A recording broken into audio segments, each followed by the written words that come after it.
बेटे बहू ने सिखाया सबक। कावेरी जी अपनी बेटी पूनम के साथ बाहर आंगन में बैठी थी।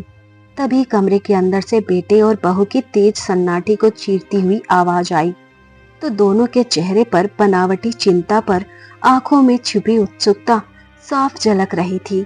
लेकिन सच तो ये था कि बेटे बहू का झगड़ा उनके दिल को सुकून दे रहा था। तभी अंदर से अचानक उनके बेटे संजय की तमतमाई हुई आवाज गूंजी। अरे, नौकरी करती हो तो क्या कोई पहाड़ तोड़ने का काम करती हो? तुमने तो ये रोज रोज का नाटक ही बना लिया है और ऐसा दिखाती हो कि जैसे तुम इस घर की अकेली करता धरता हो। अरे, छोटी सी नौकरी है तुम्हारी, तुम कोई पहाड़ तोड़ने का काम नहीं करती हो। सुनीता, जो अब तक खुद को संभाल बैठी थी, उसकी बात सुनकर तिल मिला उठी और पलटकर बोली, तो तुम भी कौन सा पहाड़ तोड़ रहे हो संजय? दिन भर दोस्तों के साथ घूमने, शाम को घर आकर हुक्म चलाना, यही तुम्हारी नौकरी है। ये सुनकर संजय की आंखें गुस्से से लाल हो गई। उसने दांत पीसते हुए कहा, ज्यादा जुबान मत चला, तुम्हारी नौकरी कोई बहुत बड़ी नौकरी नहीं है। इस छोटी सी तनख्वाह के लिए तुमने घर को ताक पर रख दिया है, एक छुट्टी तक नहीं लेती। अरे, मेरी बहन घर आई हुई है, माँ सामने बैठी है और तुम ऐसे अकड़ रही हो जैसे घर तुम्हारे पैसे से चल रहा हो। उसकी आवाज में आरोपों की धार थी। वो रुका नहीं और भी जहर उगलते हुए बोला, कल को माँ नहीं रहेगी तो क्या होगा? तुम तो मेरी बहन की इज्जत भी नहीं करोगी। तुम्हें अपनी नौकरी इतनी प्यारी है तो यहाँ रहने की जरूरत ही क्या है? बाहर खड़ी माँ बेटी ये सब सुनकर एक दूसरे की तरफ देखने लगी। कावेरी जी ने मुंह पर हाथ रखकर हंसी दबाई और धीमी आवाज में अपनी बेटी से बोली, देखा, अब आएगा ऊंट पहाड़ के नीचे। बहुत दिनों से ये अकड़ में थी, अब मजा आ रहा है। पूनम ने भी मुंह तिरछा करके ऐसी हंसी हंसी मानो किसी की हार उसके लिए जीत बन गई हो। लेकिन सुनीता का सब्र अब टूट चुका था। उसने ऊंची आवाज में शब्दों को चाबुक की तरफ फेंकते हुए कहा, हाँ, तुम सही कहते हो, मुझे यहाँ रहने की कोई जरूरत नहीं है। लेकिन एक बात कान खोलकर सुन लो, मैं नौकरी नहीं छोड़ सकती। ये नौकरी मेरा स्वाभिमान है, मेरा आत्मसम्मान है। जिसे मेरी और मेरी मेहनत की कद्र नहीं, उसके साथ मैं एक छत के नीचे नहीं रह सकती। उसके शब्दों में अब डर नहीं बल्कि एक ठोस फैसला था। संजय ने ठहाका लगाकर कहा, हाँ हाँ, तो चली जाओ। तुम्हारे बिना क्या घर नहीं चल सकता? क्या तुम्हारी सैलरी से ही सबका पेट भरता है? और वैसे भी मैं देखता हूँ तुम्हें तुम्हारे मायके में कौन रखेगा। ये सुनकर सुनीता तिलमिला गई। बस फिर क्या था, उसने झटके से दरवाजा खोल दिया। दरवाजा खोलते ही सामने खड़ी माँ बेटी को देखकर वो एक पल को ठिठक गई। कावेरी जी ने बनावटी घबराहट दिखाते हुए कहा, हम तो बस देखने आ रहे थे कि इतना क्यों झगड़ रहे हैं। अरे, जरा शर्म है कि नहीं?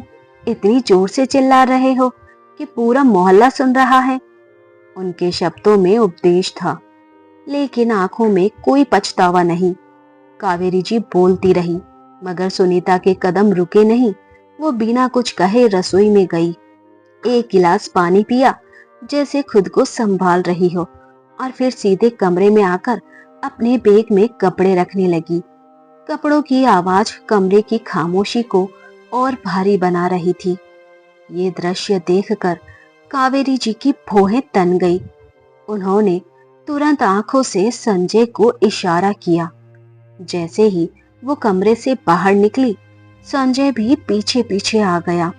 बाहर आते ही कावेरी जी ने दबी आवाज में कहा, ये महारानी कहाँ जा रही है?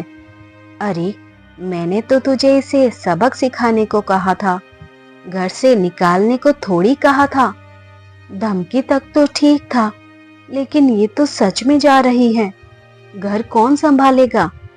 संजय ने झुंझलाकर कहा, माँ, मैं वही कह रहा हूँ जो आपने कहा था। अब बीच में मत बोलिए, इसे समझना चाहिए कि घर कैसे चलता है।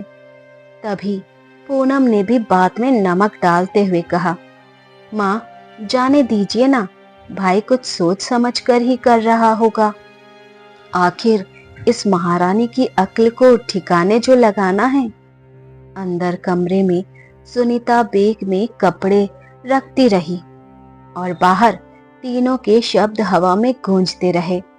कुछ देर में ही सुनीता बिना पीछे मुड़े अपना बैग कंधे पर डालकर मायके चली गई। दरवाजा बंद होने की आवाज ऐसी थी जैसे घर के भीतर जमा हुआ सारा जहर एक झटके में बाहर निकल गया।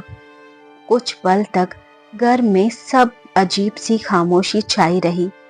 फिर वही खामोशी कावेरी जी की झुंझलाहट भरी आवाज से टूट गई।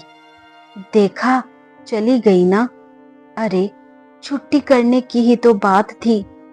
कावेरी जी ने माथे पर हाथ मारते हुए कहा, तू तो सुबह सुबह ऑफिस निकल जाएगा, फिर मैं क्या अकेले इस पूरे घर को संभालूंगी। बहू के जाने का मतलब यो नहीं कि जिम्मेदारियां भी चली जाती हैं।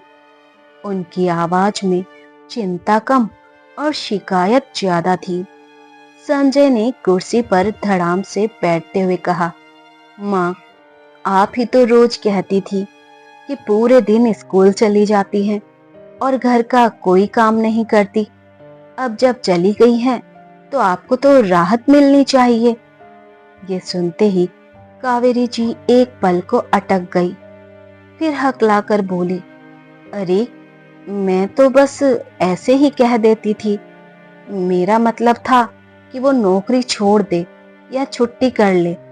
तू तो उसका पति है, उससे कहना चाहिए था कभी कभी घर को भी समय दे। मैंने थोड़े ही कहा था कि उसे भगा दे। और सुन, अब ज्यादा समझदार मत बन। घर की औरत घर छोड़कर चली जाए, ये कोई छोटी बात नहीं है। इतने में पूनम ने बीच में कूदते हुए कहा, अरे माँ, जो हुआ अच्छा हुआ है। वो रोती रहती थी तो मैं और आप कितना संभल संभल कर बोलते थे। आवाज भी धीमी रखनी पड़ती थी, जैसे कोई पराया बैठा हो। अब हमारी बातें सुनने वाला कोई नहीं है। अब तो खुलकर सांस ले सकते हैं। उसकी आवाज में खुशी साफ झलक रही थी। तभी कावेरी जी ने पूनम की तरफ देखते हुए कहा, अब तू ही तो कह रही थी कि जब तू आती है तो भाभी छुट्टी क्यों नहीं करती। तू ही तो चाहती थी कि वो घर में रहे और तेरी सेवा में लगी रहे, और अब जब वो चली गई हैं तो खुश हो रही हैं। तू ही तो कहती थी कि मैं यहाँ आराम करने आई हूँ, काम करने नहीं। अब आराम भी चाहिए और काम भी कोई और करे। ये कैसी अकल है। पूनम ने बेपरवाही से कंधे उचकाए। काम भी हो जाएगा माँ, इतना कौन सा पहाड़ टूट पड़ा है। अच्छा हुआ जो चली गई। देखते हैं उसके मायके वाले उसे कितने दिन रख पाते हैं। नौकरी का घमंड है ना, उतर जाएगा। चलो भैया, उसने अचानक अंदाज बदला, मुझे अलमारी की चाबी दे दो, मैं भी तो देखूं वो अलमारी में क्या क्या छुपा कर रखती थी। बार बार ताला लगा देती थी, जैसे इस घर में कोई चोर बैठा हो। संजय उठा और कमरे में जाकर अलमारी की चाबी ढूंढने लगा, लेकिन चाबी नहीं मिली। कुछ देर बाद वो बाहर आया और बोला, पूनम, चाबी नहीं मिल रही है। लगता है वो चाबी अपने साथ ही ले गई है। ये सुनते ही कावेरी जी की आंखों में जैसे आग सुलग गई। क्या? उन्होंने चीखते हुए कहा, चाबी ले गई? किस हक से? अलमारी में क्या उसकी जायदाद है? इस घर में बेटे का भी सामान है, मेरा भी है। ऐसे कैसे ताला लगाकर चली गई? फिर उन्होंने संजय की तरफ देखकर गुस्से से कहा, तूने उसे चाबी ले जाने क्यों दी? पति होकर भी इतना बेबस हो गया। पूनम ने भी गुस्से में कहा, भैया, ये तो हद हो गई। आप कुछ बोलते क्यों नहीं? आप फोन लगाइए और चाबी मंगवाइए उससे। समझाइए कि ये उसका मायका नहीं है कि जो चाहे उठा ले जाए। संजय ने झल्लाकर फोन उठाया और सुनीता को कॉल किया। एक बार, दो बार, तीन बार फोन बजता रहा, लेकिन उधर से कोई जवाब नहीं आया। फोन नहीं उठा रही। उसने खींचकर कहा, अब तो कावेरी जी सचमुच माथा पीटने लगी। ना जाने मेरे नसीब में कैसी बहू लिखी थी। खुद तो चली गई, ऊपर से घर को भी बंद करके चली गई। पता नहीं ये क्या दिखाना चाहती है। मायके जाकर जहर भरेगी सबके कानों में और यहाँ हमें बदनाम करके छोड़ेगी। इतने में दरवाजे के बाहर से आवाज आई, कावेरी अंदर हो कि नहीं? ये पड़ोसन शारदा की आवाज थी। आवाज सुनते ही कावेरी जी की आंखें फैल गई। उन्होंने फुसफुसाकर कहा, लो अब ये भी आ गई। लगता है मोहल्ले में खबर फैल गई है। शारदा के आने का मतलब साफ है, पूछताछ करने आई है। ये तो पूरे मोहल्ले की रिपोर्टर है। फिर उन्होंने संजय की तरफ देखकर कहा, देखो बहू के जाते ही तमाशा शुरू। पूनम ने होठ सिकोड़ कर कहा, चलो माँ, मैं और आप ही चलते हैं, देखते हैं क्या पूछती हैं। इसे भी कुछ मसाला चाहिए होगा। संजय ने गुस्से में कहा, आप दोनों इस रिपोर्टर को संभालो, मैं इधर सुनीता को फोन करता हूँ। चाबी ले जाने की हिम्मत कैसे हुई उसकी। जैसे ही कावेरी जी और पूनम बाहर की ओर बढ़ी, संजय ने कमरे का दरवाजा अंदर से बंद कर दिया और फिर से फोन मिलाया। उधर दरवाजे पर शारदा जी खड़ी थी और इधर कमरे के भीतर संजय का गुस्सा बढ़ रहा था। घर के हर कोने में तनाव फैल चुका था और साफ था कि आग अभी बुझने वाली नहीं है। उधर सुनीता ने बैग ऑटो में रखा तो बैठते ही जैसे वो किसी दूसरी ही दुनिया में चली गई। सड़क के दोनों ओर भागते नजारे उसकी आंखों के सामने थे, मगर उसका मन पीछे छूटे उन्हीं शब्दों में उलझा हुआ था जो आज नहीं तो हर 15 दिन में उसके कानों में जहर की तरह घोले जाते थे। ऑटो की खड़खड़ाहट के बीच भी उसे साफ याद आ रहा था कि कैसे पूनम के आने का मतलब होता था तनाव, ताने और उसकी नौकरी पर बार बार उठती उंगलियां। हर 15 दिन में पूनम का वही ड्रामा, माँ भाभी कहाँ हैं? मैंने कहा था ना जब मैं आऊं तो भाभी घर पर होनी चाहिए। और कावेरी जी का वही जवाब, अरे मैं तो हमेशा ही कहती हूँ, लेकिन वो सुनती कहाँ है। नौकरी के पीछे ऐसी पड़ी रहती है जैसे घर की कोई मिनिस्टर हो। इस बार तो पूनम ने आने से पहले ही फोन पर फरमान सुना दिया था, माँ भाभी से साफ कह देना छुट्टी ले ले, मैं कुछ दिन सुकून से रहना चाहती हूँ, ढंग का खाना खाना चाहती हूँ। लेकिन जब पूनम आई और सुनीता घर पर नहीं थी तो वो और भड़क गई। कावेरी जी ने भी जैसे तय कर लिया था कि आज बहू को सबक सिखा कर ही दम लेंगी। 4 बजे सुनीता स्कूल से लौटी तो बैग उतारने का मौका तक नहीं मिला कि कावेरी जी ने तीखी आवाज में कहा, बहू तुझे कितनी बार कहा है कि जब ननंद आए तो घर पर रहा कर। इस छोटी सी नौकरी के लिए ऐसे भागती हैं जैसे लाखों कमाती हो। अरे आज मेरे सामने इतनी अकड़ दिखा रही है, कल को मेरे बाद क्या करेगी? मेरी बेटी की कदर भी नहीं करेगी। पूनम भी पीछे नहीं रही। उसने कुर्सी से बैठे बैठे ही ताना मारा, भाभी मेरे आने पर आप छुट्टी क्यों नहीं करती हैं?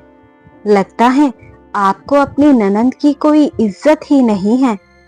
कावेरी जी ने तुरंत हामी भरी, अरे हमारे जमाने में ननंद आती थी तो बहुएं सारा काम छोड़कर ननंद की सेवा करती थी, और एक ये है नौकरी के आगे इसे कुछ सूझता ही नहीं है।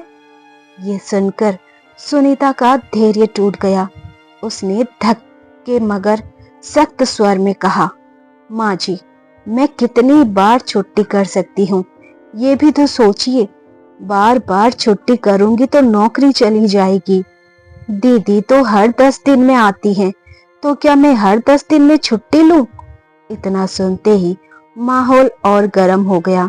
पूनम चिल्ला उठी, वाह उल्टा चोर कोतवाल को डांटे, गलती तुम्हारी है और जुबान इतनी तेज मेरी माँ से मेरे सामने बहस कर रही हो तो मेरे पीछे क्या करती होगी? यही इज्जत है इस घर में। सुनीता ने तुरंत पलटकर कहा, दीदी बात मत घुमाइए, मुद्दा छुट्टी का है और मैं छुट्टी नहीं कर सकती। मेरी भी कोई पहचान है। कावेरी जी ने जहरीली नजरों से देखते हुए कहा, तेरी नौकरी से घर नहीं चलता। आज आने दे संजय को, मैं तेरी नौकरी छुड़वा कर ही रहूंगी। मैं भी देखती हूँ माँ जी, कौन मेरी नौकरी छुड़वाता है। सुनीता ने ठंडे मगर चुनौती भरे स्वर में कहा और कमरे में चली गई। उस दिन उसने न खाना खाया न किसी से बात की। शाम को चाय बनाई, दोनों को थमाई और अपनी चाय लेकर चुपचाप कमरे में बंद हो गई। बाहर दोनों माँ बेटी एक दूसरे से कहती रही, देखो तो कितना नाटक कर रही हैं। शाम को संजय आया तो कावेरी जी ने शिकायतों का पिटारा खोल दिया। तेरी महारानी को छुट्टी नहीं करनी, कौन सी प्रधानमंत्री है, इसकी तनख्वाह से घर चलता है क्या। जितनी शिद्दत से नौकरी करती हैं उतनी शिद्दत से ननंद की सेवा कर लेती तो क्या बिगड़ जाता। संजय के भीतर जमा गुस्सा फूट पड़ा और वो कमरे में जाते ही सुनीता पर बरस पड़ा। बहस तेज होती चली गई और बाहर माँ बेटी कान लगाकर हर शब्द सुनती रही। ऑटो में बैठे बैठे सुनीता इन्हीं बातों में डूबी थी कि अचानक फोन बजा। स्क्रीन पर संजय का नाम चमक रहा था। उधर घर में शारदा देवी आ धमकी थी, कावेरी, आज तेरी बहू को अकेले जाते देखा, क्या बात है। अब तो कावेरी जी घबरा गई। अरे, उसकी माँ की तबीयत खराब है इसलिए गई है। शारदा ने तुरंत टोका, तो बेटा घर में था, वो साथ क्यों नहीं गया। ऐसे समय में तुमने बहू को अकेले क्यों जाने दिया। अब कावेरी जी झल्ला उठी, शारदा अपने घर से मतलब रखो, मेरी बहू कहीं भी जाए तुम्हें क्या मतलब। इतना सुनते ही शारदा जी मुंह बनाकर चली गई। दरवाजा बंद होते ही कावेरी जी बोली, पूनम जा चाय बना ले, सर दर्द हो गया है। पूनम ने झल्ला कर कहा, माँ, सर में दर्द तो मुझको भी हो रहा है, अब चाय बनाना तो मुझसे भी नहीं होगा। कावेरी जी भड़क उठी, अरे तू तो अपने घर चली जाएगी मगर मुझे तो चाय वही देगी। तभी पूनम ने मुंह बनाकर कहा, माँ, मैं भैया से कहती हूँ चाय बनाने को। ये कहकर पूनम जब संजय के कमरे के बाहर पहुंची तो अंदर से उसकी आवाज आई, सुनीता, अब तुम तब तक मत आना जब तक मैं ना कहूँ। रोज रोज के झंझट से मैं भी थक गया हूँ। पूनम को बस आराम चाहिए, तुम क्यों उसकी खातिर छुट्टी करोगी। ये सुनते ही पूनम का चेहरा तमतमा गया। उसने दरवाजा पीटना शुरू कर दिया। कावेरी जी भी दौड़ी आई। दरवाजा खुला तो पूनम चिल्लाई, मैंने सब सुन लिया, तुम दोनों ने मिलकर हमें बेवकूफ बनाया है। संजय हक्का बक्का रह गया।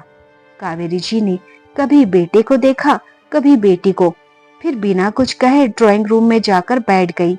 घर में सन्नाटा था, मगर वो सन्नाटा तूफान से पहले की खामोशी थी। पूनम बार बार कावेरी जी से कह रही थी, लेकिन कावेरी जी सोफे पर चुपचाप बैठ गई तो कमरे में पसरा सन्नाटा और भारी हो गया। उनकी खामोशी में बहुत कुछ उबल रहा था, मगर शब्द बाहर नहीं आ रहे थे। यही खामोशी पूनम को चुभ गई। वो तुनक कर बोली, अब चुप क्यों हो गई माँ, अपने बेटे को कुछ कहती क्यों नहीं।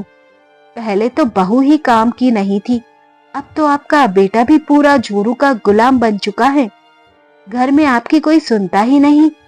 पूनम के शब्दों में जहर था, मगर इस बार संजय चुप रहने वाला नहीं था। उसने सख्त लहजे में कहा, पूनम, ज्यादा बोलने की जरूरत नहीं है, ये सब तेरी वजह से हुआ है। मैं रोज रोज तेरी वजह से अपनी पत्नी को परेशान नहीं कर सकता। तू चाहती क्या है कि हमारे बीच हर वक्त लड़ाई होती रहे। उसने एक गहरी सांस ली और फिर कड़वाहट से बोला, और हाँ, मुझे सब पता है। जब मैं और सुनीता लड़ रहे थे, तुम और माँ बाहर खड़ी होकर मजे ले रही थी। तू कैसी बहन है जो भाई का घर टूटता हुआ देखकर खुश हो रही थी। पूनम का चेहरा तमतमा गया। उसने तुरंत माँ की तरफ देखा और शिकायत मेरे स्वर में बोली, देखो माँ, भाई मुझसे किस तरह बात कर रहा है। मैं इस घर की बेटी हूँ, कोई गिर नहीं। इतना सुनते ही कावेरी जी अचानक खड़ी हो गई। उनके चेहरे पर गुस्सा और पछतावा एक साथ उभर आया। उन्होंने बिना एक पल सोचे पूनम के गाल पर एक जोरदार तमाचा जड़ दिया। थप्पड़ की आवाज कमरे में गूंज गई। तू बिल्कुल सही कह रहा है संजय, कावेरी जी कांपती मगर कठोर आवाज में बोली। और मुझे भी यही करना चाहिए था, लेकिन ये मेरी गलती है कि मैं अब तक चुप रही। फिर उन्होंने आंखों में आंसू और आवाज में मजबूती के साथ कहा, अच्छा हुआ मुझे समय रहते समझ आ गया। उन्होंने संजय की ओर मुड़कर कहा, संजय तू अभी इसी वक्त जाकर सुनीता को लेकर आ। और इसको इतना कहकर उन्होंने पूनम की ओर उंगली उठाई। इसको तो मैं देख लूंगी, ये हमारे घर में आग लगाने आई थी और आग लगा भी रही थी। इसे जरा भी शर्म नहीं आई भाई भाभी का घर तोड़ते हुए। कावेरी जी का लहजा और तीखा हो गया। मैं कब से कह रही थी कि बहू का जाना अच्छा नहीं हुआ, मगर ये तो खुश हो रही थी।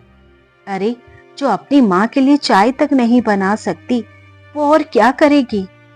उनकी आवाज भर्रा गई। मैंने हमेशा बहू पर उंगली उठाई, मगर आज पहली बार अपने गिरेबान में झांका है। मेरी बहू ने जितना इस घर के लिए किया उतना कोई नहीं कर सकता। बस मुझे समझने में देर हो गई। माँ की ये बातें सुनकर संजय की आंखें नम हो गई। उसने बिना देर किए सुनीता को फोन लगाया। उधर ऑटो में बैठी सुनीता ने जब संजय की बदली हुई आवाज सुनी तो एक पल को चुप रह गई। संजय ने भारी मन से कहा, सुनीता वापस आ जाओ। सुनीता ने ऑटो वाले से लौटने को कहा और कुछ ही देर में घर के सामने खड़ी थी। दरवाजा खोलते ही कावेरी जी उसके सामने आ गई। उन्होंने कांपते हुए हाथ जोड़ लिए और कहा, बहू मुझे माफ कर दो, मैंने तुझे समझा नहीं, तेरी मजबूरी नहीं देखी, मैं ही गलत थी। सुनीता की आंखों से आंसू बह निकले। वो कुछ नहीं कह पाई, बस चुपचाप सर झुका लिया। उसी वक्त पूनम गुस्से में अपना बैग उठाकर बोली, ठीक है माँ, मैं चलती हूँ, अब यहाँ मेरी कोई जगह नहीं है। इतना कहकर बिना पीछे देखे घर से निकल गई। पूनम के जाते ही कावेरी जी ने सुनीता का हाथ थाम लिया और पहली बार महसूस किया कि सच को स्वीकार करना ही सबसे बड़ा समाधान होता है। उन्होंने तुरंत अपनी बहू से माफी मांगी। सुनीता अब संजय की तरफ देखकर मुस्कुरा रही थी कि आज एक झूठे नाटक ने किस तरह से घर को बचा लिया है। आंखों ही आंखों में वो संजय को धन्यवाद दे रही थी, जिनसे बंद कमरे में इशारों से कहा था कि तुम सच में चली जाओ, तभी इन दोनों को अक्ल आएगी। और कावेरी जी को सचमुच समय रहते अक्ल आ गई। तो दोस्तों, सुनीता का सबक आपको कैसा लगा कमेंट करके जरूर बताएं। कहानी अच्छी लगी हो तो प्लीज वीडियो को लाइक करें, शेयर करें और हमारे चैनल को सब्सक्राइब जरूर करें। धन्यवाद।